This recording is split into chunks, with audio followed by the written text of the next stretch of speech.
to championship winning. One name that has dominated conversations among fans and experts is that of New Orleans Pelicans forward Herb Jones, widely considered one of the best perimeter defenders in the league. The Lakers' defensive struggles this season have been impossible to ignore. Compared to last year, the team has taken a notable step backward in this aspect. Poorly executed rotations, slow closures, important players. This news is especially impactful considering how well Jones would fit alongside Luka Doncic and Austin Reeves. His defensive presence could have masked some of the Lakers' weaknesses and allowed their stars to conserve energy for offense.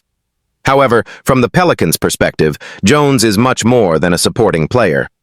At just 27 years old, he represents a high-level supporting piece that would yield enormous compensation, likely multiple first-round draft picks. That's where things get complicated for Los Angeles. The Lakers currently have limited draft capital. They control only one first-round pick before 2031, and even that asset has lost some of its perceived value after the arrival of Luka Doncic.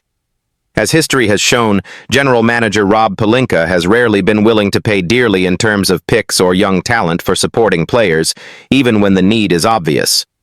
Although Jones technically fits into the elite supporting player category, the price the Pelicans are asking would likely exceed what the Lakers are willing to offer.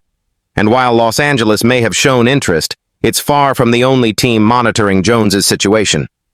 Several title contenders would be ready to enter the fray should New Orleans change its mind.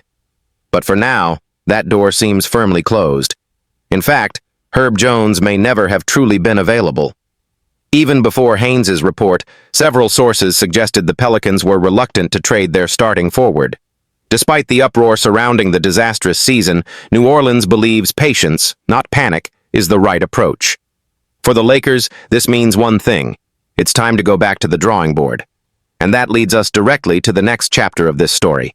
Because while trade rumors circulate off the court, what happened against Milwaukee may have revealed even deeper problems. Lakers robbed in controversial loss to the Bucks. Just 2 days after a frustrating loss to the San Antonio Spurs, the Lakers returned home Friday night determined to bounce back. The matchup against the Milwaukee Bucks was seen as a chance to regain momentum, especially with LeBron James's return to the team after missing Wednesday's game due to arthritis in his left foot and sciatica. Initially, the Lakers showed potential. They opened up a small lead, fueled by the energy of the home crowd. But as the game progressed, Milwaukee began to impose its physicality and pace. By halftime, the Bucks had taken control, heading into the locker room with a 61-52 lead. Even so, the Lakers refused to give up. Entering the final quarter down by 9 points, the purple and gold team increased the intensity on both ends of the court. Defensive breaks led to counterattack opportunities, the ball began to circulate more freely, and suddenly, the momentum shifted. With just over 3 minutes remaining, the Lakers had erased the deficit and opened up a 98-94 lead, positioning themselves to secure a decisive victory. Then came the collapse. In the most critical moments of the game, everything crumbled. The Lakers conceded 7 consecutive points, allowing Milwaukee to get back into contention. After battling to a 101-101 tie, disaster struck. Luka Doncic was penalized with a highly questionable foul on Kevin Porter Jr., while Porter was attempting a three-point shot, a call that immediately sparked outrage among players, coaches, and fans. Porter converted 2 of the 3 free throws, and the Lakers failed to create a good shooting opportunity on the next possession. Thus, the game slipped from their hands, ending in a 105-101 loss that left a bitter taste. Statistically, it was a hard-fought performance. The Lakers shot only 42.9% from the field, attempted just 14 free throws, and made only 8 of them. Only 3 players reached double digits in scoring. The loss left the team with a 23-13 record, although they remain in 5th place in the Western Conference. What's most shocking?